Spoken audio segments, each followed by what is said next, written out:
हम राजनीतिक तो है नहीं, हम उनके अंधभक्त भी नहीं हैं। काशी में इतने मंदिर 500-500 साल, 600, 800 साल पुराने तोड़ दिए गए, उनकी मूर्तियां तोड़ करके फेंक दी गई, लेकिन कोई अखबार छापने को तैयार, बनारस का कोई अखबार एक लाइन नहीं छाप रहा था, कोई टेलीविजन बोलने को तैयार नहीं था। इस देश में जितने पिता हैं, बता दो कोई ऐसा पिता जिसने अपने बेटे को कभी डांटा ना हो, फटकारा ना हो। गलती पर डांटता है, फटकारता है, इसका मतलब वो अपने बेटे का एंटी हो जाता है। आप प्रधानमंत्री जी को इंकारी करें? नहीं, हम किसी को नहीं कह रहे हैं, हम तो ट्रस्ट की बात कर रहे हैं। इसमें प्रधानमंत्री जी मुख्य हैं क्या? ये आपसे हमको पता चल रहा है। नहीं, कई लोग ये कह रहे हैं, सोशल मीडिया पर भी ये लिख रहे हैं कि विवाह शादी में जैसे फूफा नाराज हो जाता है, वैसे ये फूफा बन गए हैं। हम उनको ये बता देना चाहते हैं कि ना तो ये ब्याह शादी हो रहा है और ना तो कोई फूफा नाराज हो रहा है। और किसी एक व्यक्ति ने तो कहा है कि भोंक रहे हैं, माने आप समझो, हम राम को भी उतना ही मानने वाले को उतना ही आदर देते हैं जितना खुदा को मानने वाले को अपने ढंग से वो मान रहा है। तो कितना बड़ा काम किया नरसिंह राव ने हमारे पक्ष में, मंदिर के पक्ष में। अगर उस दिन वहाँ से मूर्ति हट गई होती, मूर्ति ना रखी जा सकती, तो पूजा जारी नहीं रखती, और पूजा जारी ना रहती तो वहाँ कोई जाता नहीं, लोग भूल जाते। तो कितना बड़ा काम किया, लेकिन कांग्रेस पार्टी ने इसका कोई श्रेय नहीं लिया। राजनीति ने ऐसा कर दिया है, उनको अंधा बना दिया है। अब कोई कहता है कि वही विष्णु है, कोई कुछ कहता है, अब उन्हीं को भगवान मान चुके तो अलग से भगवान की क्या जरूरत है। ज्योतिषी जी हैं, वो कह रहे हैं कि हमसे जनवरी में ही कहा गया था कि जनवरी में बताओ, तो जो अच्छा समय जनवरी में मिला हमने बता दिया, तो उनका तो कोई दोष नहीं है, उनको तो जगह आगे किया। तो जो रामनवमी है, ये माना जाता है कि जिसका जो जन्मदिन होता है वो सिद्ध मुहूर्त होता है उसके लिए। तो भगवान श्री राम का जो प्राकट्य दिवस है वो रामनवमी है, इसीलिए अगर कोई मुहूर्त नहीं तो रामनवमी तो है ही है, तो रामनवमी को प्रतिष्ठा की जा सकती है, ऐसा हमारा कहना था। लेकिन आपने उसमें एक लाइन और भी जोड़ी कि चूंकि उस समय मॉडल कोड ऑफ कंडक्ट लग जाएगा, चुनाव आ चुके होंगे, तो उससे पहले ये कर लिया जाए, ये भी एक मंशा हो सकती है। नहीं, ठीक है, लोगों ने इस पर अनुमान लगाए हैं और लोगों का ये कहना है कि आखिर क्या कारण है कि ये जल्दबाजी की जा रही है, बिना मंदिर पूरा निर्मित हुए उसमें प्रतिष्ठा की जा रही है और मुहूर्त की भी प्रतीक्षा नहीं की जा रही है। पास में ही रामनवमी है, अगर कोई मुहूर्त दूसरा नहीं मिल रहा है तो सिद्ध मुहूर्त उनका आविर्भाव दिन तो है ही है। तो इसीलिए लोगों का ये अनुमान है, उसी लोगों के अनुमान को हमने अनुवाद करके बोला कि लगता है कि ये चुनाव के कारण ऐसा किया जा रहा है, जो कि उचित नहीं है। धर्म कार्य धर्म की दृष्टि से होना चाहिए। लेकिन स्वामी जी, एक सवाल और भी आ रहा है कि जब शिलान्यास हुआ था तब भी आपने उसका विरोध किया था, आपने कहा था तब भी ठीक मुहूर्त नहीं है। हाँ, तो ठीक है, हमने उस समय नहीं कहा था। हमारे गुरु जी महाराज ज्योतिष पीठ और द्वारका शारदा पीठ के जगत गुरु शंकराचार्य जी महाराज, जिनका राम जन्मभूमि के मुकदमे में बहुत बड़ा रोल था, पक्षकार बन के उन्होंने हम लोगों के माध्यम से बहुत पैरवी की थी और निर्णय लाने में सफल हुए थे। उन्होंने ये कहा था कि ये मुहूर्त अच्छा नहीं है, और आप देखिए मुहूर्त अच्छा नहीं था, सही नहीं था, ये सिद्ध हो गया। अब कैसे सिद्ध हो गया कि सरकार के पास 4 साल का समय था निर्णय आने के बाद अगले चुनाव के लिए, जो आज तारीख कही जा रही है। इफराद पैसा था, इफराद संसाधन थे, बड़ी कंपनी थी, विशेषज्ञ थे, सब कुछ होते हुए भी अगर तय समय में निर्माण कार्य पूरा नहीं हो सका, इसका मतलब है कि मुहूर्त सही नहीं था, अन्यथा अभी तक आराम से हो जाता। एक बात और भी है कि जिस तरीके से शब्द प्रचलित हो जाते हैं, जिनकी चलन में बड़ी संख्या रहती है, वो है कि साहब आप एंटी मोदी हैं। ये बात जब आती है तो थोड़ा अजीब भी लगता है कि एक धर्माचार्य को, जो हिंदू धर्म में सबसे बड़े पद पर आसीन है, 4 हैं उनमें से आप एक हैं, और उस तरफ ऐसी जब संज्ञा आती है तो बड़ा अजीब लगता है। देखिए, अपने यहाँ शत्रुता, एंटी का मतलब शत्रु, अपने यहाँ शत्रुता 3 कारणों से बताई गई है। सामान्य भाषा में लोग कहते हैं जर, जोरू और ज़मीन, ये 3 चीज़ें होती हैं जिनके कारण किसी दो के बीच शत्रुता हो जाती है। तो जर में ही ये आता है पद प्रतिष्ठा। तो वो राजनीतिक हैं, हम धार्मिक हैं। वो शंकराचार्य बनने के लिए प्रतिस्पर्धी हमारे नहीं हैं और हम प्रधानमंत्री बनने के लिए उनके प्रतिस्पर्धी नहीं हैं। इसलिए जर के मामले में कोई संपत्ति हमारे बीच में कॉमन नहीं है जिसको हम पाने के लिए लड़ रहे हों, तो जर के लिए हो नहीं सकता। ज़मीन, उनके पिता अलग हैं, हमारे लोग अलग हैं, उनकी ज़मीन अलग है, हमारी अलग है, और हमने कोई दावा भी नहीं रखा है। जोरू, वो उनका विवाह हुआ है, पत्नी के साथ वो नहीं रहते हैं, हम तो ब्रह्मचारी हैं, तो उससे भी हम उनको भी लेना देना नहीं, हमें भी लेना देना नहीं, तो किस चीज़ के लिए हमारी शत्रुता होगी। तो जो ये एंटी मोदी वाली बात कही जा रही है, ये तो कोई जवाब ना होने के कारण और हमारी आपत्तियों को विषयगत रूप से खारिज न कर सकने के कारण लोगों के द्वारा इस तरह की बात कही जाती है। तो हम असल में उनके हितैषी हैं, जो सच बात है, लेकिन राजनीतिक लोग तो कुछ भी तमगा किसी के ऊपर लगा देते हैं और बार बार कहते हैं तो फिट हो जाता है। शंकराचार्य जी, जब एंटी मोदी की बात आती है तो उसमें 2019 का चुनाव भी आ जाता है कि जब आपने एक व्यक्ति को सपोर्ट करते हुए उनका नामांकन करवाया था, लेकिन वो नामांकन पूरा नहीं हो पाया था, इसलिए तब से कहा जा रहा है कि आप तब से और अब तक जो है उनकी बातों में सहमति नहीं दिखाते हैं। हालांकि इसका एक बड़ा अलग पक्ष भी है कि 10 साल पहले एक जो सद्भावना मिशन था आपने उसमें प्रधानमंत्री नरेंद्र मोदी का सपोर्ट किया था कि जब उन्होंने टोपी को अस्वीकार कर दिया था, उसके बाद 2014 में उनका सपोर्ट किया, लेकिन फिर बाद में चीज़ें इधर उधर उथल पुथल में गई। ठीक है, आपने इसका मतलब कुछ अध्ययन किया है तो आप पाते हैं ना हमारे ही बारे में कि हमने किसी समय मोदी जी का समर्थन किया और हम चाहा कि वो ऊपर आएँ, प्रधानमंत्री हमारे देश के बने। क्यों? क्योंकि हम चाहते थे कि एक अच्छा मजबूत व्यक्ति प्रधानमंत्री के पद पर आए। हमने उनका कभी विरोध नहीं किया। जब उन्होंने काशी में मंदिर तोड़े और मंदिर के अंदर स्थापित मूर्तियों को बेदर्दी से तोड़ दिया गया और उनको मलबे में फेंका जाने लगा तो हमको अच्छा नहीं लगा। और अच्छा नहीं लगा तो हम राजनीतिक तो हैं नहीं, हम उनके अंधभक्त भी नहीं हैं, हम तो धार्मिक गुरु हैं। पहले शंकराचार्य जी के प्रतिनिधि के रूप में हम खड़े रहते थे, अब शंकराचार्य के रूप में खड़े हैं। तो हमने उसका विरोध किया। अब समस्या ये थी उस समय, आप नहीं समझ सकेंगे कि कोई अखबार, माने छोटा सा चौराहे पर भी कोई छोटा सा मंदिर अगर तोड़ा जाता है तो अखबारों में फ़ोटो छपता है और भीड़ दिखाई जाती है। काशी में इतने मंदिर 500-500 साल, 600-600, 800-800 साल पुराने तोड़ दिए गए, उनकी मूर्तियां तोड़ करके फेंक दी गई, लेकिन कोई अखबार छापने को तैयार नहीं था। केवल आपका एक इंडिया टुडे है, इंडिया टुडे ने एक स्टोरी उस पर छापी और उस पर पूरा लेख बनाया, लेकिन उसके बाद वो भी चुप हो गया। बनारस का कोई अखबार एक लाइन नहीं छाप रहा था, कोई टेलीविज़न बोलने को तैयार नहीं था। और हमारे मन में पीड़ा थी कि मंदिर तोड़ दिए गए, लोगों को पता ही नहीं चल रहा है। तो हमने सोचा कि क्या करें। तो हमने एक साधु को तैयार किया कि भाई तुम इनके खिलाफ खड़े हो, तो जब खड़े होगे तो लोग पूछेंगे कि तुम भाई हिंदू होकर के, साधु होकर मोदी के खिलाफ क्यों खड़े हो, तो तुमको ये बताने का अवसर होगा कि ये मंदिर तोड़ रहे हैं। तो उसके लिए खड़ा किया, लेकिन उसका नामांकन ही रद्द करवा दिया गया ज़बरदस्ती, जबकि मोदी के नामांकन में खुद 22 गलतियाँ थीं, लेकिन उन 22 गलतियों को चुनाव आयोग ने नज़रअंदाज कर दिया और वो महात्मा जी का कोई गलती नहीं थी, फिर भी उनका नामांकन दर्ज कर दिया गया। तो हमने गुस्सा दिखाया, उसी का वीडियो देख करके आप कह रहे हैं। बिल्कुल हमने दिखाया, हम स्वीकार करते हैं। और कभी भी अगर कोई हमारा मंदिर तोड़ेगा, वो मोदी हो चाहे कोई का कोई भी देश का व्यक्ति हो, अगर हमारे मंदिर और हमारी मूर्तियों को तोड़ेगा फोड़ेगा तो हम गुस्सा प्रकट करेंगे। हमको दुख होता है, हमको अधिकार भी इस भारत देश के संविधान ने दिया है कि आपके मन में कोई पीड़ा है तो उसको लोकतांत्रिक ढंग से प्रकट कर सको। तो हमने किया और हम आगे भी करेंगे, इसमें क्या हमको संकोच है। इतने मात्र से हम एंटी मोदी हो गए। अगर कोई चीज़ हमको आपकी ख़राब लगती है तो हम आपको बोल देंगे तो हम शत्रु हो जाएंगे। इस देश में जितने पिता हैं, बता दो कोई ऐसा पिता जिसने अपने बेटे को कभी डांटा ना हो, फटकारा ना हो।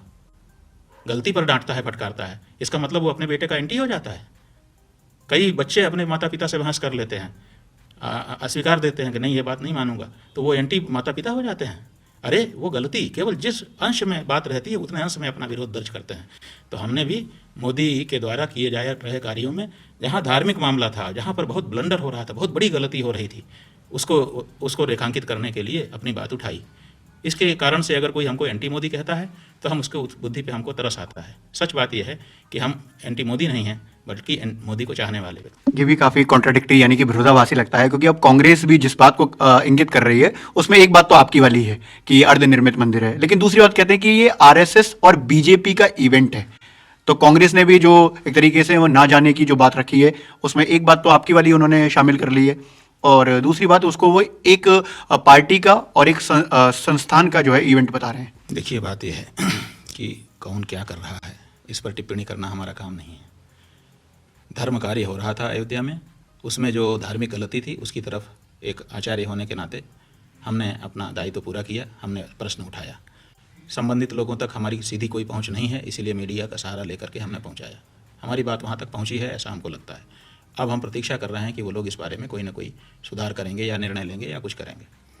कांग्रेस क्या करती है क्या नहीं करती है, हमारा कांग्रेस से कोई सीधा संबंध तो है नहीं, वहाँ से कोई हमारे यहाँ संदेश का आदान प्रदान तो होता नहीं है, तो हम क्या कह सकते हैं। तो ट्रस्ट के बारे में भी जो बात समझ में आती है उसमें ऐसा लगता है कि ट्रस्ट को लेकर भी आपको कई सारे सवाल हैं, व्यक्ति विशेष को भी लेकर हैं, और ये ट्रस्ट जो है जिस तरह से चल रहा है आप उस पर भी सवालात खड़े करते हैं। हाँ जी बिल्कुल, जो सवाल होंगे उसको खड़ा नहीं किया जाएगा जब प्रश्न आता है। और हमसे देख लीजिए, जब कोई पूछता है तभी हम बोलते हैं, बिना पूछे अपनी तरफ से भी हम नहीं बोलते हैं। तो ट्रस्ट के बारे में सवाल है। सवाल ये है कि जब ये कह दिया गया था सुप्रीम कोर्ट के द्वारा कि राम जन्मभूमि न्यास नाम का जो ट्रस्ट इसके लिए बना है, उस ट्रस्ट को अब भविष्य में ज़मीन नहीं दी जाएगी। क्यों? क्योंकि जो ढांचा ढाया गया था उसमें सुप्रीम कोर्ट ने जिम्मेदार माना था राम जन्मभूमि न्यास को, और कह दिया था जो 1993 में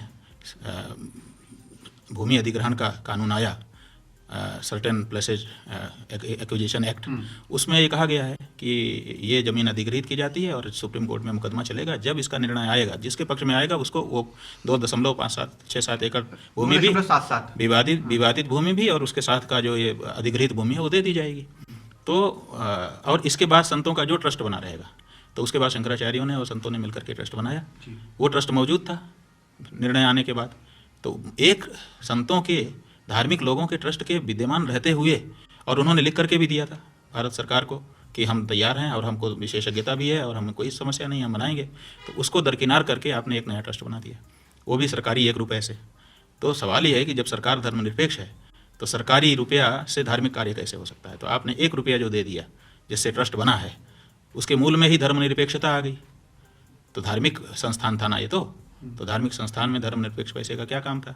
तो हम उस 1 रुपये को नकारते हैं, हम उसको सही नहीं मानते हैं कि वो रुपया सरकार का है, सरकार का लोक कल्याण के लिए खर्च करे, धार्मिक कार्य में वो पवित्रता जो हमारे पैसे में होनी चाहिए हम उसमें नहीं मानते हैं। इसलिए हम ट्रस्ट के बहुत आदर करने वाले नहीं हैं इस ट्रस्ट का। क्यों? क्योंकि इसमें 1 रुपया सरकार का पहले लगा हुआ है। दूसरी बात यह है कि ट्रस्ट के लोग कहते हैं कि ये रामानंदी संप्रदाय का है। जी ठीक है ना। तो अब सवाल ये है कि ट्रस्ट तो बना है सबके लिए, और आप कहते हो कि रामानंद संप्रदाय का, और रामानंद संप्रदाय का है तो रामानंद संप्रदाय को सौंपना चाहिए, आप सौंपते भी नहीं हो। रामानंद संप्रदाय के 2 सबसे बड़े आचार्य हैं जगत गुरु रामानंदाचार्य स्वामी राम नरेशाचार्य जी महाराज, जिन्होंने राम जन्मभूमि के लिए आंदोलन में भी योगदान किया है। बनारस में पीठ है, बनारस में श्री मठ है, उनका पीठ है, बहुत बड़े विद्वान हैं। तो आप उनको भी अभी तक आमंत्रित नहीं किए हो। जब चंपत राम जी का बयान आया तो हमने पता किया, तो पता चला कि अभी तक तो उनको भी सूचना ही नहीं है, आमंत्रण ही नहीं गया है।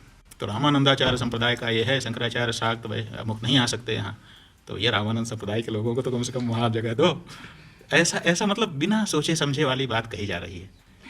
एक चीज़ जो बहुत इम्पोर्टेंट है, चूँकि ये संप्रदाय का शब्द आया है तो लोगों में बड़ी जिज्ञासा, उत्कंठा है कि रामानंद संप्रदाय क्या है। जैसे बैरागी संप्रदाय से आया हुआ संप्रदाय है, तो हम जब पढ़ते हैं तो उसमें हम जानते हैं कि साहब वैष्णव जो विष्णु को मानते हैं उनका वो वैष्णव संप्रदाय से हैं, शैव को मानने वाले शिव शक्ति को मानते हैं, या स्मार्त जो है वो जो सन्यासी हैं। उसके अलावा भी क्या सेक्ट्स हैं, ऐसे और भी संप्रदाय हैं? हमारे यहाँ 6 दर्शन माने जाते हैं जी, 6 दर्शन हैं। उन 6 दर्शनों के अपने अपने संप्रदाय हैं। तो ये जो रामानंद जी का संप्रदाय है, ये विशिष्टाद्वैत का संप्रदाय है। ये पहले रामानुज के द्वारा संगठित किया गया। रामानुजाचार्य जो दक्षिण भारत में एक बहुत बड़ी मूर्ति बनी है ना, प्रधानमंत्री जी जिसमें उद्घाटन के लिए गए थे, वो रामानुज संप्रदाय की मूर्ति है। तो रामानुज संप्रदाय से ही कालांतर में, क्योंकि रामानुज संप्रदाय में वर्णाश्रम को बहुत गहराई से माना जा रहा था, तो बहुत से लोग भगवान श्री राम की शरण में जाना चाहते थे। तो शरणागति धर्म को प्रमुख बना करके रामानंद नाम के आचार्य आए, जो जिनका आविर्भाव प्रयाग में हुआ था। और उन रामानंद जी ने सबका संग्रह किया और उन्होंने कहा कि यहाँ वर्णाश्रम नहीं, यहाँ शरणागति है, कि भगवान की शरण में जो आ गया, अब वो ये नहीं देखा जाएगा कि ये ब्राह्मण है कि क्षत्रिय है कि वैश्य है कि शूद्र है, शरण में आ गया ना, ये शरणागत है। तो अब शरण में आने के बाद हम उसकी जात देखेंगे, जो भी आएगा शरण में उसकी रक्षा करेंगे।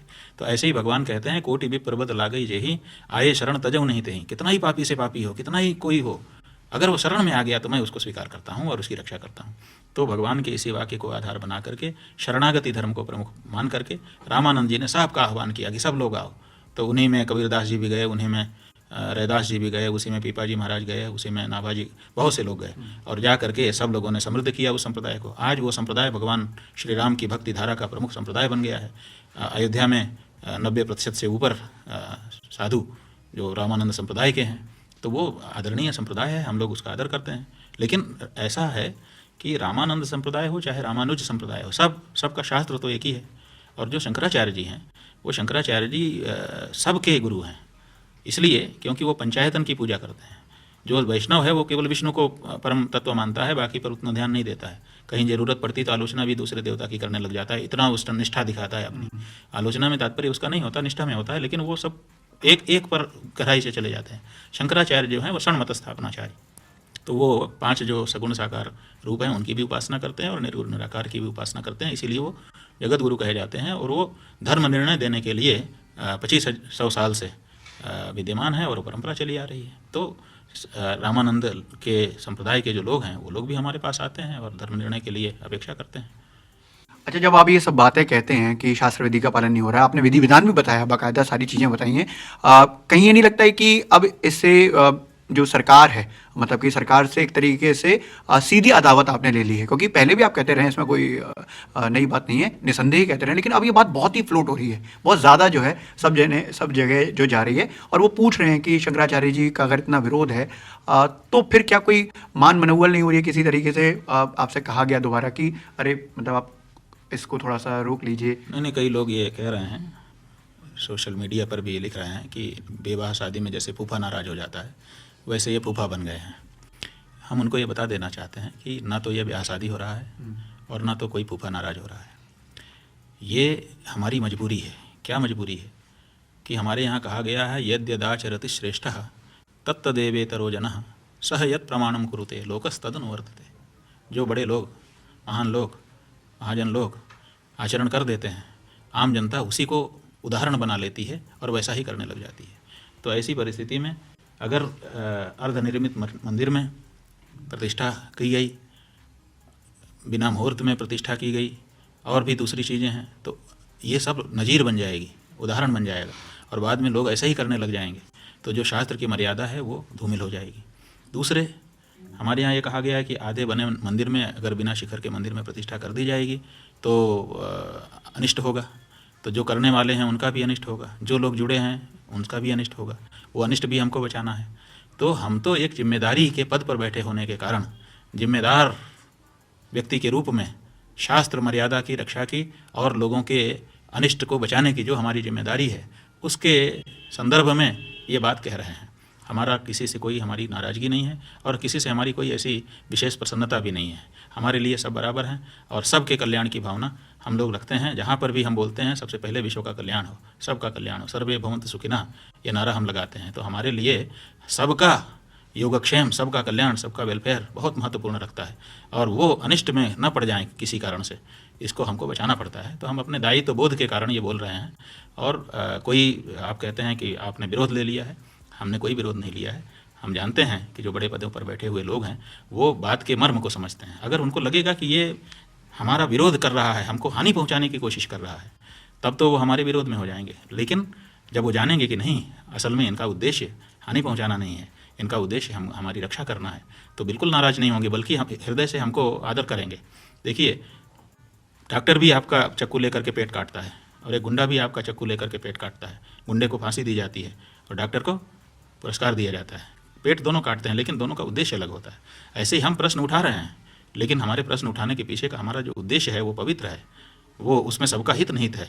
इसलिए कोई नाराज़ नहीं हो सकता, और कोई नासमझ नाराज़ हो जाए तो उसके लिए कोई उसकी नासमझी कारण है हमारा, हम उसके लिए कारण नहीं। जो गोवर्धन पीठ के शंकराचार्य जी हैं वो भी इसी बात को कह रहे हैं कि अनिष्ट होगा, लेकिन आप आगाह तो कर रहे हैं, लेकिन कार्यक्रम तो वैसे ही बना हुआ है, तो क्या ये अनिष्ट होने की तरफ जाने वाली एक प्रक्रिया है? देखिए, बात यह है कि ये बात आपकी बिल्कुल सही है और बहुत ही गंभीर है कि शंकराचार्यों के द्वारा प्रश्न उठा दिए जाने पर इस पर एक मंथन होना चाहिए था, एक विचार होना चाहिए था कि भाई ये शंकराचार्य जी ने बात उठाई है, क्या मामला है। लेकिन कोई विचार हुआ नहीं, कम से कम सूचना तो नहीं मिली। गोपनीय रूप से कोई विचार कर रहा हो तो हमें जानकारी नहीं। हमारे प्रश्न उठाने के बाद जो काशी के ज्योतिषी जी हैं उनका एक हस्तलिखित पत्र सोशल मीडिया में आया है। उसमें उन्होंने कहा है कि अर्धनिर्मित की बात नहीं है, जैसे व्यवहार में एक तल्ला मकान का बन जाता है तो लोग एक तल्ले में वास्तु प्रतिष्ठा करके रहने लगते हैं, बाद में दूसरा तल्ला बन जाता है।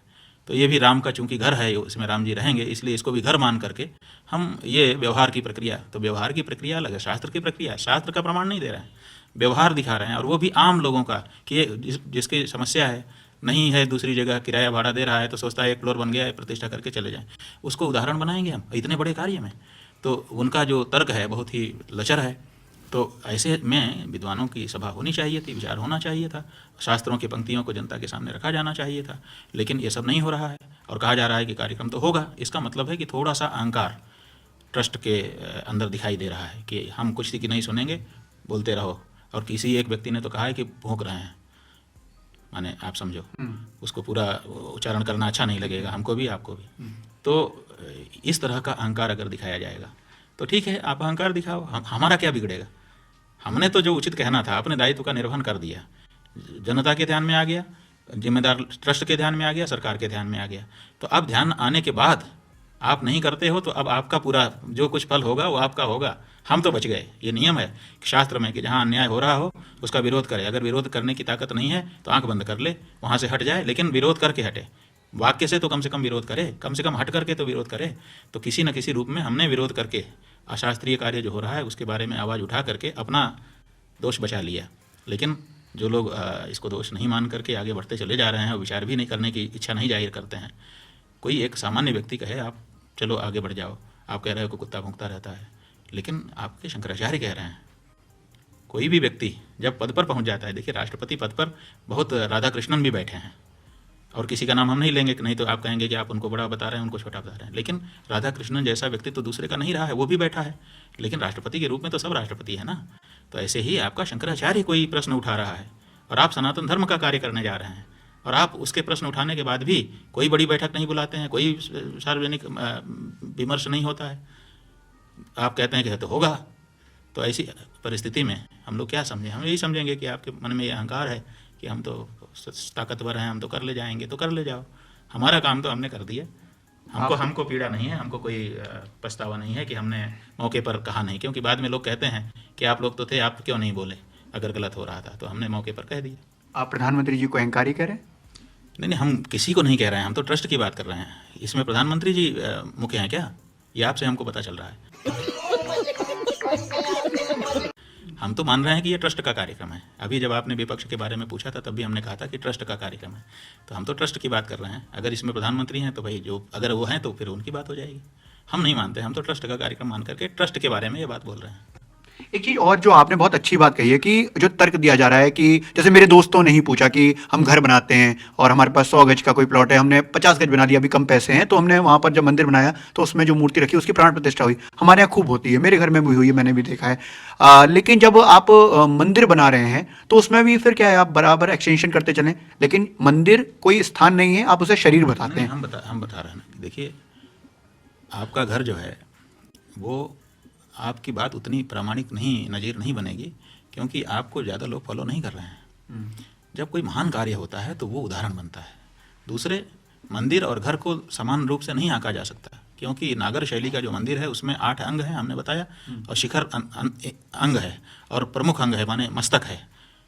तो मस्तक ही नहीं बना है, बिना मस्तक का केवल धड़ की प्रतिष्ठा, केवल धड़ की प्रतिष्ठा जो है वो कैसे उचित कही जा सकती है? दूसरे, ये कहा गया है कि जो अपूर्ण घर है उसमें अगर प्रतिष्ठा की जाएगी तो अनिष्ट होगा। यह भी है कि अगर विधि विधान के साथ प्रतिष्ठा नहीं की गई, जैसा कि पुरी के शंकराचार्य जी महाराज कह रहे हैं, वो शास्त्र की बात कह रहे हैं, तो शास्त्र में साफ लिखा हुआ है कि उस मूर्ति में देवत्व तो नहीं आएगा, बल्कि आसुरी शक्तियाँ आकर के बैठ जाएंगी, और जो भोग प्रसादी पूजा चढ़ाओगे आप, वो सब वो स्वीकार करेंगी और वो बलवान होंगी। तो हम करेंगे पूजा देवता की, ये सोच करके कि दैवी शक्तियाँ बलवान हों, और वो आसुरी शक्तियाँ हमारी पूजा से बलवान हो जाएंगी। जैसे आप समझो, आपको हम उदाहरण के लिए बताना चाहेंगे, क्या हो रहा है कि आज देश में बहुत पूजा हो रही है। कई लोग हम लोगों से प्रश्न भी पूछते हैं कि बड़ी पूजा बढ़ गई है, लेकिन धर्म तो कुछ नहीं बढ़ रहा है। तो बात क्या है कि पूजा घी के नाम पे चर्बी बिक रही है। अब आप पूजा घी के नाम पे खरीद लेते हो और उसको दिया में रख करके भगवान के सामने ले जाके प्रकट कर देते हो, और वो है चर्बी। तो उसको भगवान दैवी शक्तियाँ तो स्वीकार करेंगी नहीं, आसुरी शक्तियाँ स्वीकार कर लेंगी। आसुरी शक्तियाँ स्वीकार करके उसको और पुष्ट हो जाएंगी।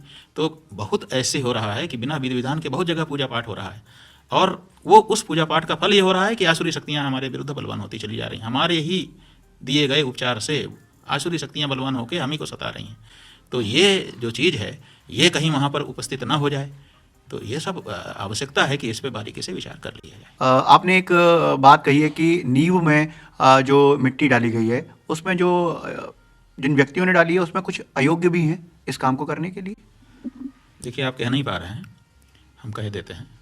ये समाचार आप लोगों के द्वारा प्रसारित किया गया था कि एक मुस्लिम व्यक्ति हैं, वो मिट्टी लेकर के चले हैं अमुक जगह से, और वो मिट्टी उनके मंदिर के नियम में डाली जाएगी। तो देखिए, हम मुस्लिम विरोधी नहीं हैं, असल में हम किसी के विरोधी नहीं हैं, हम सबके कल्याण की बात करते हैं। हम राम को भी उतना ही मानने वाले को उतना ही आदर देते हैं जितना खुदा को मानने वाले को अपने ढंग से वो मान रहा है। कम से कम आस्तिक तो है, कम से कम किसी शक्ति पे भरोसा तो कर रहा है। तो इसलिए हमें आपत्ति नहीं, लेकिन हम राम खुदैया नहीं चाहते हैं कि आधा राम आधा खुदा। मिलावट नहीं चाहते हैं, सांकर्य नहीं चाहते हैं। हमारे यहाँ सांकर्य को अच्छा नहीं माना गया है। तो हम ये चाहते हैं कि अगर हिंदुओं का मंदिर बन रहा है तो हिंदू विधि से बने और हिंदू उसमें भाग लें और पवित्रता को बनाए रखा जाए। ये राजनीतिक जगह पर होता है कि हम सबको लेकर के चलेंगे, सबका एक ही में मिला देंगे। सबको एक में कैसे मिला सकते हैं? हमें ये ठीक नहीं लगा कि उनको मंदिर की नींव में मिट्टी डालने का हक दिया जाए। ऐसी राजनीति हमको अच्छी नहीं लगती है। हम उनके विरोधी नहीं हैं, उनकी मस्जिद बने, वो लोग उसमें उपासना करें, हमसे जो सहयोग कहें हम देने को तैयार हैं अगर मांगें, लेकिन हम उनकी मस्जिद में जा कर के उनकी विधि में सम्मिलित हों, ये हमसे नहीं हो सकता, क्योंकि उनकी विधि उनकी है, उसी तरह से हमारी विधि भी हमारी है। तो ये जो कार्य किया जा रहा था तो हमने इसका भी विरोध किया था, ये बात सही है। एक सवाल और भी आ रहा है कि जिस तरह से आपने बताया कि जो शब्द चलाते हैं लोग बोल देते हैं जैसे एंटी मोदी, और उसके अलावा फिर बहुत अनर्गल बातें बोलते हैं जो बिल्कुल भी ठीक नहीं है, खासकर सोशल मीडिया पर जो बोलते हैं। जिस तरीके से कांग्रेस ने भी जो तर्क दिया उसमें एक तर्क तो आपका ही है कि अर्धनिर्मित मंदिर है, दूसरा उन्होंने कहा कि आरएसएस और बीजेपी का जो मंदिर है। तो कांग्रेस का एक तर्क ये भी रहता है कि 90 से इस राजनीति को गिना जाता है जो बाबरी मस्जिद के पहले से शुरू हुई, खासकर लाल कृष्ण अडवाणी ने जो रथ यात्रा करी, लेकिन उससे पहले 1986 में राजीव गांधी ने मंदिर के ताले खुलवाए थे। तो ये कई बार वो क्रेडिट अपने हिस्से लेते हैं। नहीं नहीं नहीं, क्रेडिट नहीं लेते हैं, बल्कि क्रेडिट छोड़ देते हैं। देखिए, जब ढांचा ढहा था तो ढांचा ढहने के बाद राजीव गांधी ने ताला खुलवाया, वो तो हाई है। जो ढांचा ढहा तो ढांचा ढहने के समय में अफरा तफरी मच गई। जो भगवान रामलला की मूर्ति थी वो कौन ले गया पता ही नहीं चला, आज तक नहीं पता चला, गायब हो गई। उस समय नरसिम्हा राव जो कांग्रेस पार्टी के प्रधानमंत्री थे वो विद्यमान थे। उन नरसिम्हा राव ने 2 दिन तक सेना को कहा कि घेरे रहो। पहले तो वहाँ जो मलबा था उसको समतल करवाया, समतल करवा के वहाँ पे सीढ़ी बनवाई, सीढ़ी बनवा करके वहाँ तंबू ताना करके एक चबूतरा बनाया। इतना सब समय मिल गया अफरा तफरी के बीच में, 2 दिन लगा था। और फिर उन्होंने कहा कि मूर्ति स्थापित कर दो, लेकिन मूर्ति तो थी नहीं। तब ऐसी दूसरे दिन जब बहुत देर होने लगी तब उन्होंने, उस समय ये जो अभी अयोध्या के राजा हैं ना, जो अभी इनके ट्रस्ट में शामिल किए गए हैं, ब्राह्मण राजा हैं, वो कांग्रेस में थे उस समय। तो नरसिम्हा राव ने उनको डायरेक्ट फ़ोन किया और डायरेक्ट फ़ोन करके कहा कि तुम्हारे घर में कोई प्राचीन मूर्ति है राम जी की? उन्होंने कहा कोई मूर्ति नहीं, हमारी दादी की पूजा करने वाली 4 भाइयों की मूर्ति है। तो उन्होंने कहा वही तुरंत उठाओ और तुरंत लेकर के वहाँ जाओ और जा करके जो चबूतरा बना है उस पर रख दो। तो वो राजा साहब लेके गए और तुरंत उसको रख दिया गया, तब जा करके खोला गया और तब पूजा पाठ होने लगा। तो कितना बड़ा काम किया नरसिम्हा राव ने हमारे पक्ष में, मंदिर के पक्ष में। अगर उस दिन वहाँ से मूर्ति हट गई होती, मूर्ति ना रखी जा सकती तो पूजा जारी नहीं रखती, और पूजा जारी ना रहती तो वहाँ कोई जाता नहीं, लोग भूल जाते। तो कितना बड़ा काम किया, लेकिन कांग्रेस पार्टी ने इसका कोई श्रेय नहीं लिया। तो ये कहाँ श्रेय लेते हैं? और उसका परिणाम हुआ कि नरसिम्हा राव को इन्होंने तिरस्कृत किया और फिर पीछे चले गए। बाद में फिर धीरे धीरे फिर इनकी लोगों, देश के लोगों की निष्ठा है कांग्रेस पार्टी के विचारों में, इसीलिए फिर से ये रिवाइव हो गए कुछ दिन के बाद। एक बार तो गिर गए, फिर बाद में फिर रिवाइव हुए, मनमोहन सिंह के नेतृत्व में 10 साल रहे, उसके बाद फिर इन्होंने लूज कर दिया। तो अब ये है कि आज जो पार्टी देश में सत्ता में बनी हुई है, हमारा ये मानना है कि ये ऐसे ही नहीं बनी हुई है, देश के लोगों की, बहुसंख्य लोगों की भावनाओं को समझने के कारण बनी हुई। देश की बहुसंख्य लोगों की भावना थी कि अयोध्या की राम जन्मभूमि में राम जी विराजें। उसको भारतीय जनता पार्टी ने, लाल कृष्ण आडवाणी उस समय के नेता थे, उन्होंने पकड़ लिया। पकड़ करके उन्होंने ये आवाज़ उठाई। अशोक सिंघल ने बहुत बड़ी भूमिका निभाई, भाजपा से भी ज़्यादा। उन्होंने पूरा जीवन अपना इसमें लगा दिया और बहुत बड़ा एक जन आंदोलन खड़ा किया। और इधर हमारे गुरुजी ज्योतिषपीठ और द्वारका शारदा पीठ के शंकराचार्य जी महाराज, उन्होंने न्यायालय में तगड़ी पैरवी शुरू की, प्रमाण रखने शुरू किए, क्योंकि उन्होंने कहा कि सड़क पर कितना ही चिल्ला ले कोई, लेकिन निर्णय तो कोर्ट से होगा। तो इसलिए कोर्ट में पैरवी बहुत ज़रूरी है। और इन लोगों ने कह दिया कि आस्था के ऊपर न्यायालय फैसला नहीं दे सकता, इसलिए हम कोर्ट में जाएंगे ही नहीं। तो ये लोग तो कोर्ट में गए नहीं, कोर्ट में गए शंकराचार्य जी और दूसरे कुछ और पक्षकार जो हिंदुओं की तरफ से गए, हिंदू महासभा गई और भी पक्षकार गए। तो उन लोगों ने जाकर के मुकदमा लड़ा और जीत हासिल की। जिस 2019 के नवंबर महीने में फैसला आया, उसी 2019 के 1 जनवरी का आप भाषण सुन लीजिए प्रधानमंत्री मोदी जी का। 1 जनवरी को उन्होंने देश के नाम संदेश दिया था। उसमें उन्होंने कहा था कि राम जन्मभूमि के बारे में हमको नहीं कोई वो करना है, न्यायालय जो करेगा। अब न्यायालय ने कर दिया, न्यायालय के करने के बाद तब तक इनका कोई योगदान नहीं है। फिर न्यायालय ने जब कर दिया तब इनका फिर रोल शुरू हो गया। उसके बाद से प्रधानमंत्री का श्रेय है कि उन्होंने रुचि ले ली, ट्रस्ट बनवाया, सब को हटाया, अपने कार्यकर्ताओं को रखा, माहौल बनाया और मंदिर बना रहे हैं। तो सबका अपना अपना अपने अपने समय पर योगदान है। सबके योगदान को अपने को सराहना पड़ेगा। क्योंकि अब जिस तरीके से आपने इस सवाल को बड़ा कर दिया है, तो लोगों के जहन में एक सवाल है कि आखिर शंकराचार्य जी बनते कैसे हैं। जैसे कि कुछ लोगों को तो पता है जो जानते हैं, लेकिन एक बड़ा सवाल जो है वो लोगों के मन में तैरने लगा है। जो हिंदू धर्म में सबसे बड़ा ओहदा है, आखिर उसका चुनाव कैसे होता है? देखिए, हमारे यहाँ जो ये शंकराचार्य जी का पद है, इस पर गुरु शिष्य परंपरा से नियुक्तियाँ होती हैं। क्यों? क्योंकि आदि शंकराचार्य जी ने अपने 4 शिष्यों को शिष्य बनाया, शिष्य बना करके कहा कि तुम यहाँ के आचार्य, तुम यहाँ के आचार्य, तुम यहाँ के, तुम यहाँ, तो माने गुरु ने शिष्य को बैठाया। तो जैसे शंकराचार्य जी ने, आदि शंकराचार्य जी ने अपने 4 शिष्यों को बैठाया, वैसे ही उन पीठों के जो आचार्य होते हैं वो अपना एक शिष्य पहले उसको पढ़ाते हैं, लिखाते हैं, देखते हैं कि इसके अंदर वो बातें हैं कि नहीं। शुचि ही जितेंद्रिय वेद वेदांगादि विशारद योगज्ञ सर्वशास्त्राणाम समदास्थानम आपनुयात। भगवान शंकराचार्य जी ने मठामनाय महानुशासन विधान लिखा है, और उसमें ये लिखा है कि जो शुचि हो, जितेंद्रिय हो, वेद वेदांगों का विशारद हो, सभी शास्त्रों में समन्वय स्थापित करने की क्षमता रखने वाला हो, व्यवहार का विशेषज्ञ हो, परंपराओं को जानता हो, अपने सनातन धर्म में अटूट निष्ठा रखने वाला हो, मठ के व्यवहारों को समझता हो, उसको ये पद दिया जाए। तो उसको वो गुरु अपने अनेक शिष्यों में से किसी एक शिष्य को, जिसमें ये लक्षण पाए जाते हैं, उनको नामित करता है कि मेरे बाद, और एक आचार्य के अंत में दूसरे का अभिषेक होता है। जब एक आचार्य जो अभिषिक्त होता है, जब वो शरीर छोड़ करके ब्रह्मलीन हो जाता है, तब जिसका नाम उसने पहले से बता रखा है उसका अभिषेक कर दिया जाता है। अभिषेक के द्वारा नियुक्ति होती है। दैनिक जीवन को लेकर भी कई सारे सवाल आते हैं कि क्या भोजन में खुद का बनाया हुआ भोजन ही करते हैं, या कितना करते, मतलब सवेरे करते हैं, शाम को करते हैं? बड़ा लोगों के मन में अब जो है ना बड़ी उत्कंठाएं होने लगी हैं। हमारे यहाँ जो सन्यासी है, दंडी सन्यासी, उसके बारे में नियम यह है कि वो स्वयं अपना भोजन नहीं बना सकता। उसको बना हुआ भोजन अगर मिल जाए वही खाना है, और उसको भी भिक्षा कह करके, वो भिक्षा करता है, तो बना तो सकता नहीं। तो ऐसी स्थिति में गृहस्थों के लिए शास्त्रों का आदेश है कि तुम्हारे घर में जब भोजन बने तो उस पर पहला मालिकाना सन्यासी का है। यतिश्च ब्रह्मचारी च पक्वान्न स्वामिना उभौ तयोरन्नम अदत्वा ही यो भुंक्ते स्तेन एव सह।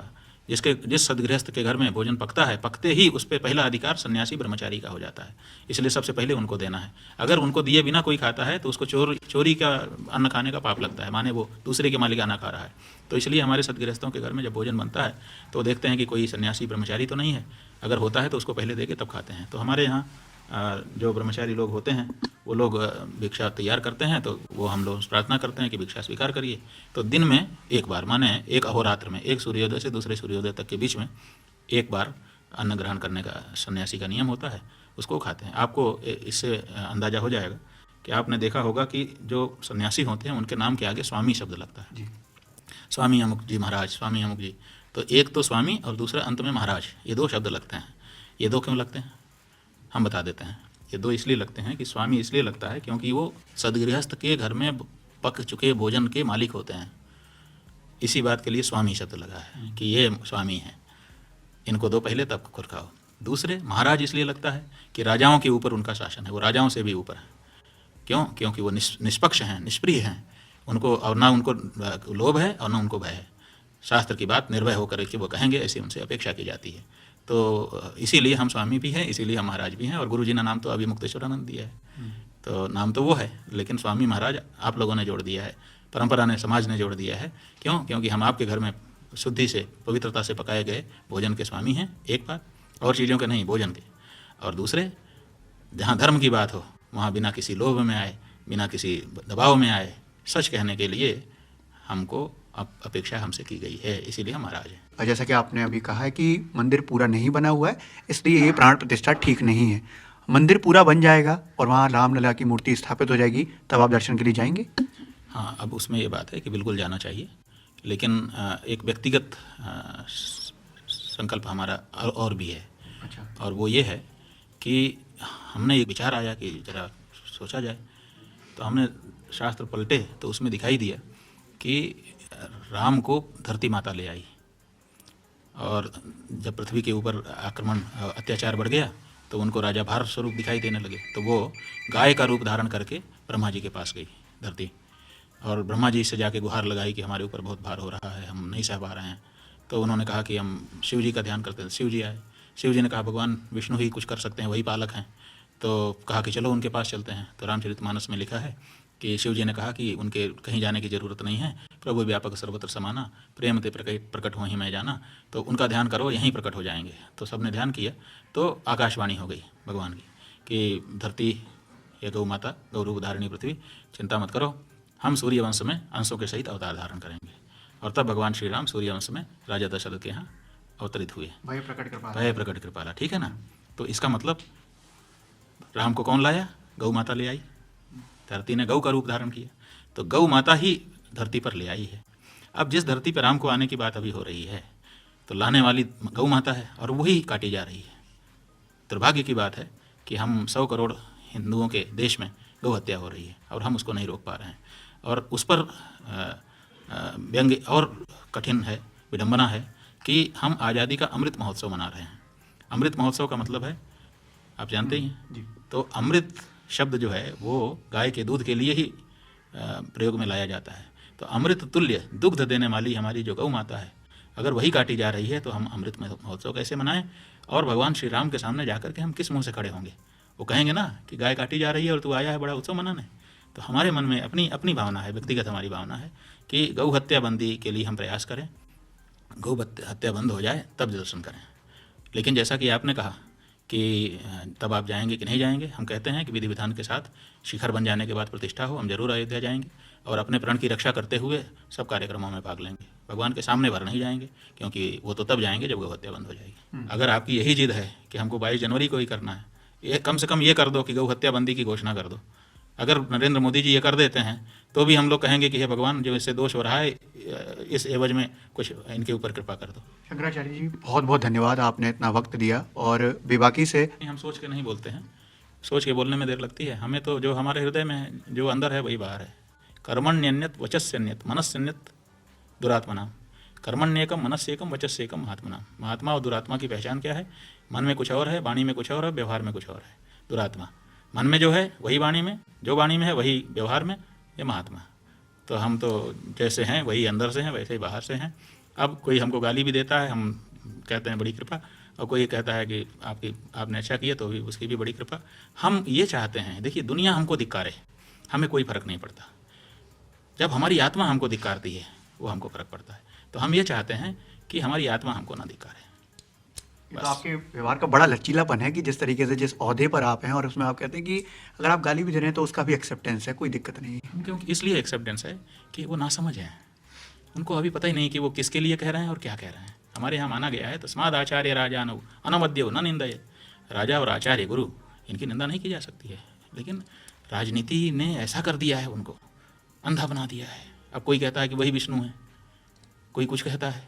अब उन्हीं को भगवान मान चुके तो अलग से भगवान की क्या ज़रूरत है? तो ऐसी परिस्थिति में हम ये जानते हैं कि वो बेचारे उतने समझ वाले नहीं हैं, इसलिए उनके ऊपर दया ही कर सकते हैं। उनसे लड़ाई नहीं लड़ी जा सकती और ना उनको शापित किया जा सकता। वो समझ करके कोई बोले तो उसकी हर एक बात का जवाब दिया जाएगा। अगर कोई समझदार कोई सवाल उठाए, ना समझ तो कुछ भी कहता है बेचारा। जैसे कोई पागल हो, वो कुछ भी बोले, अपने लोग क्या करेंगे? उसको जवाब दे मानेंगे। तो ऐसे ही आम जनता जो है, राजनीति के लोग, अच्छा सबको पता भी नहीं, कई लोग सवाल उठा रहे हैं कि शंकराचार्यों ने क्या किया है राम मंदिर के लिए। हाँ, ये सवाल नहीं समझे आप? ये सवाल उठा रहे हैं, हमको बच्चे बताते हैं कि ये बड़ा सवाल आ रहा है, क्या किया? अब उनको पता ही नहीं है कि शंकराचार्यों ने क्या किया। आप मुकदमा उठा करके फैसला पढ़ लीजिए, हाई कोर्ट का, सुप्रीम कोर्ट का, हमारा नाम मिलेगा उसमें, कई बार मिलेगा, और जज की तरफ से टिप्पणी मिलेगी कि इनकी द्वारा दी गई गवाही से सिद्ध हुआ। अब लोग कहने वाले तो कह दे रहे हैं उन्होंने क्या किया, हमने कितना समय लगाया, हमने कितना सामर्थ्य लगाया, हमने कितना पैसा लगाया, हमारा अपना नहीं लगाया, समाज से लेके लगाया, लेकिन गए लोगों के सामने, उनसे लिया, लगाया, किया ना। लेकिन जनता, क्योंकि हम अखबार में नहीं रहते, क्योंकि हम सड़क पे नहीं थे, इसलिए हमारी बात कोई नहीं जानता। अगर हम भी ये प्रचार किए होते कि हम देखो आज ये कर रहे हैं, आज लोग जानते रहते। तो हमने प्रचार नहीं किया, केवल काम किया। उसके परिणाम स्वरूप वो अनजान बेचारा, वो क्या जाने, उसको यही कह दिया गया कि इन्होंने कुछ नहीं किया, इसीलिए वो यही जानता है। तो हम इसलिए उनकी बात का बुरा नहीं मानते। लेकिन आज तो आज आप अखबार, टेलीविज़न, इंटरनेट सब जगह आप ही हैं, सब जगह छाए हुए सब जगह हैं। कैसे हैं? छवि बना करके कि साहब ये तो ऐसे हैं। तो ऐसे ऐसे वीडियो हमको दिखाए जा रहे हैं जिसमें हमारी एक तरह की छवि गढ़ी जा रही है, जो जैसे हम हैं वैसा अभी तक हमको नहीं दिखाया जा रहा है। एंटी मोदी छवि गढ़ी जा रही है। हाँ, एंटी मोदी की छवि गढ़ी जा रही है। हम किसी के एंटी हम अपने देश के किसी भी व्यक्ति के विरुद्ध कैसे हो सकते हैं, और उसमें भी देश के प्रधानमंत्री के विरुद्ध। हम तो जो भी प्रधानमंत्री, जिसको भी जनता चुन देगी, उसको मजबूत देखना चाहेंगे। और धर्मदंड आपके पास है ही है, तो आप स्वाभाविक है, हमारा दायित्व है और हम अपने दायित्व का निर्वहन। देखिए दलाई लामा तिब्बत के राष्ट्रपति हैं, अब तिब्बत ही छीन लिया गया है उनसे। वो भारत में शरणार्थी बन करके रह रहे हैं, लेकिन अपने कमरे में अपनी सरकार चलाते हैं, रोज प्रस्ताव पारित करते हैं, है कि नहीं? तो अब उनके पास अधिकार नहीं है, लेकिन वो सांकेतिक रूप से ही सही करते हैं ना, तो सांकेतिक भी तो कुछ होता है। तो ऐसे ही हम अगर सब इतना पावर हमारा नहीं है, पहले तो देखिए शंकराचार्यों का पावर होता था, धर्मस्व जो है धार्मिक कर वो लेने का अधिकार शंकराचार्यों का होता था, और शंकराचार्यों की अपनी सेना होती थी, अपना व्यवस्था होती थी, और वो धर्म के मामले में हर चीज़ उनके द्वारा निर्णीत होता था। अब जब से भारत आज़ाद हुआ है, अंग्रेजों के ज़माने में भी हमारे जो महंत होते थे, शंकराचार्य नहीं, महंतों को भी मजिस्ट्रेटियल पावर था। हमारे एक पुराने कितने मठ हैं जिनमें अभी भी जेल बनी हुई है, हथकड़ी हमारे पेटियों में रखी हुई है, कि उनको पावर था कि वो किसी को भी बंद करके जेल में डाल देते थे। ये अंग्रेजों ने भी दे रखा था कि इनका समाज में वर्चस्व है और ये न्यायप्रिय है, इसलिए इनको ये मौका दिया जाए। अब आज़ादी के बाद से हमारे अधिकार छीन लिए गए, तो अब हमारे पास कोई अधिकार नहीं है, ना हमको रेवेन्यू मिलता, टैक्स, धार्मिक टैक्स अब जो है लिया जाता है और मंदिरों की चढ़ोतरी ली जाती है, लेकिन जहाँ चढ़ोतरी है वहाँ पर सरकार बैठ गई है, और सरकार ने धर्मस्व विभाग कर धर्मार्थ मंत्री बना दिए हैं। अब वो मंत्री धर्म के कार्य में क्या कर रहे हैं क्या नहीं कर रहे हैं इसकी पूछने की भी हमारी हैसियत नहीं है कानूनी रूप से, लेकिन जनता अभी भी जानती है कि यही हमारे सबसे बड़े गुरु हैं और इनका दिया निर्णय अंतिम है। तो हम अपने उस दायित्व का निर्वहन जितना कर सकते हैं उतना तो कर ही सकते हैं, कम से कम हम बात तो कह ही सकते हैं। वही आज़ादी के बाद हमने लोकतंत्र अपनाया, लोकतांत्रिक व्यवस्था है, इस वजह से शायद ये जो आप बता रहे हैं। नहीं, लोकतांत्रिक व्यवस्था का मतलब यह है, देखिए वल्लभ भाई पटेल राजाओं के पास गए थे और सबको विलय कर दिया भारतीय संघ में, प्रिवी पर्स कानून बना। राजाओं ने जो विलय किया है उसमें एक शर्त यह भी है कि हम जिन परंपराओं को मानते थे उनको भारत सरकार मानेगी। तो नियमानुसार, कानून के अनुसार अगर कोई राजा शंकराचार्य को जो आदर देता था, सम्मान देता था, जो उनके बारे में प्रोटोकॉल बनाए रखा था, उस प्रोटोकॉल को भारत सरकार को भी मानना पड़ेगा, लेकिन नहीं माना जा रहा है। अब हम अपने लिए नहीं लड़ते हैं, ठीक है, नियमानुसार तो हमारा प्रोटोकॉल बनता ही है क्योंकि कानून में ये व्यवस्था है। अब बताइए मैं क्या करूंगा?